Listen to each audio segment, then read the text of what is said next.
When water is treated by Grander's technology, the structures get larger. They grow. And these chair-like structures also enlarge vertically. And because they enlarge, they are also able to load more energy from the sun and the cosmos. You understand, the bigger the packages, the more energy can be drawn from the sun and the cosmos and distributed to the environment.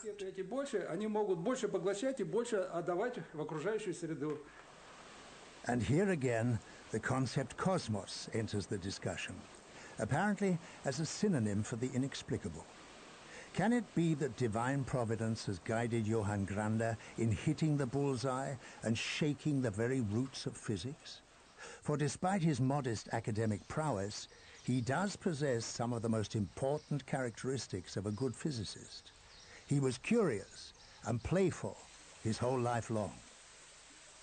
The old man and his ideas represent the no man's land between science and pseudoscience, where so many fruitful thoughts lie buried, and at least as many illusions and wrong tracks as well.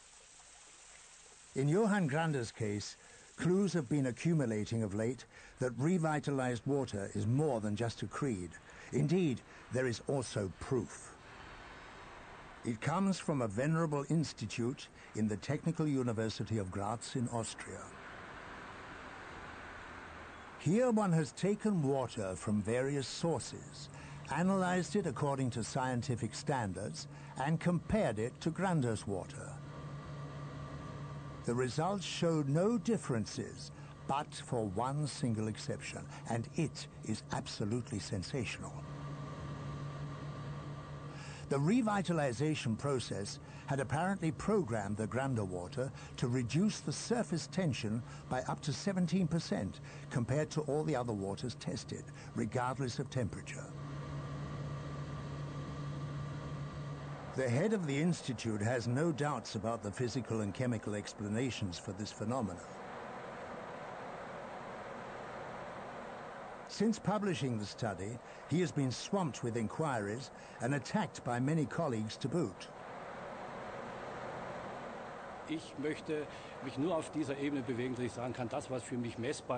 I'd like to stick to my principle that I can believe something that is measurable. I would shun everything else emphatically. I am too much of a technologist to risk my neck. Many of the revitalized water's effects remain a mystery, but one will be obliged to think again. I'll have to rechristen the child because suddenly I've got one water that's called water and another that's also called water and only active in parentheses. We all know water as H2O and that's all. So it means we'll have to bring in a new concept.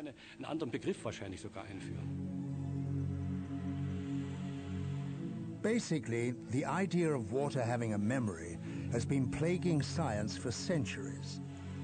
Above all, with the lessons of homeopathy, which is based on the assumption that water is capable of remembering certain active agents. Homeopathic medicines are so radically diluted that, taken statistically, no single dose can possibly contain a solitary active agent molecule. Nevertheless, the healing effect of the agent appears to be retained because the water remembers it. In Germany alone, some 4,000 doctors treat and heal with medicines that are produced on the strength of this memory effect, which, according to physics, shouldn't really exist. All current attempts to prove the phenomenon have ended in disaster. Scientifically, it is hard to understand, if not impossible to understand, with what we know at the moment, how something that is so dilute could possibly have any effect. And I've yet to see any suggestion that is credible and that has stood up to testing that it can work. So, in that sense, I'm very, very skeptical. Animals are regarded with less suspicion when it comes to pseudoscientific effects.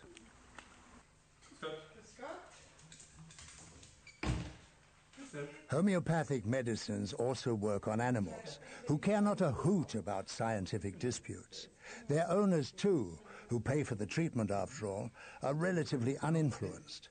Had the treatment of their darling pets with homeopathy not worked, then that side of medicine would have gone broke long ago. Geimpft ist er? Geimpft ist er, ja. Die Impfungen machen wir regelmäßig.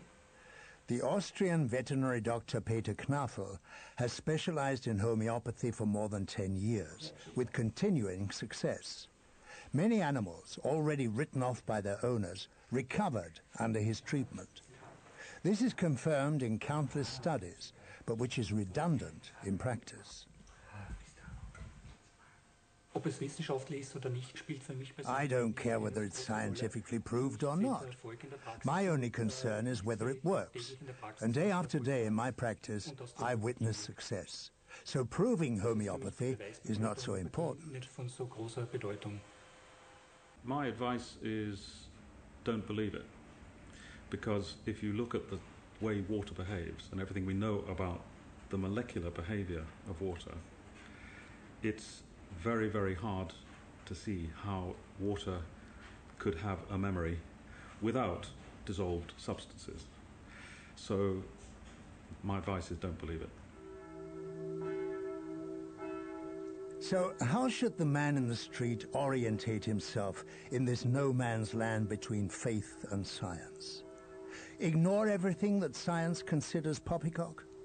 This would be very difficult for some. As here, for instance, in the tiny village of St. Marijn in the Alps, where the bells proclaim a physical mystery.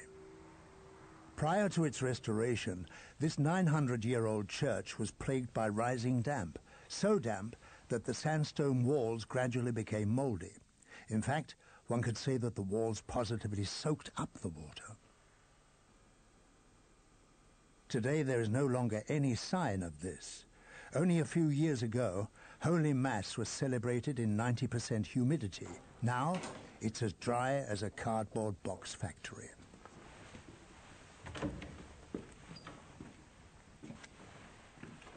Responsible for the miracle is a nondescript appliance that works without electricity and which, according to its maker, calls on energy that finds no mention in books on physics. It's quite an absurd construction that nevertheless has undoubtedly reduced the dampness in the church by a third within the space of a few months.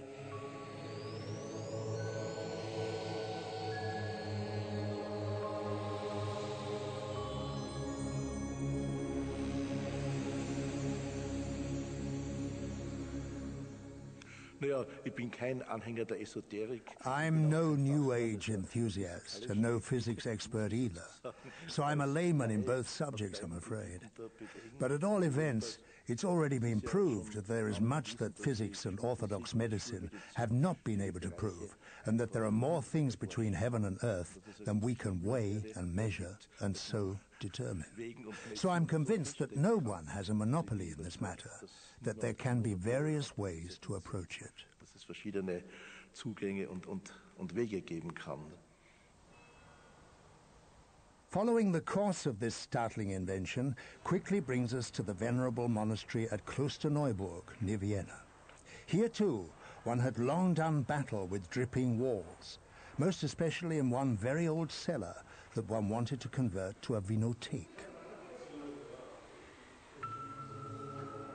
Today, the only damp thing in Klosterneuburg's vinothek is the wine. The walls are dry, and again, hanging well disguised from the ceiling, we find a mysterious device. It was much cheaper than all the other methods on offer, but was nonetheless viewed with mistrust for some time.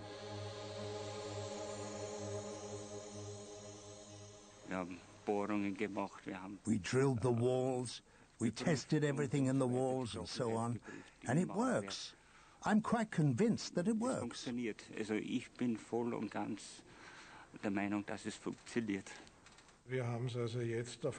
As a result of the success we've had here, which is palpable after all, it stood all the dampness tests, we have used the same method on 3 other projects, and it works there too. Und es funktioniert auch dort.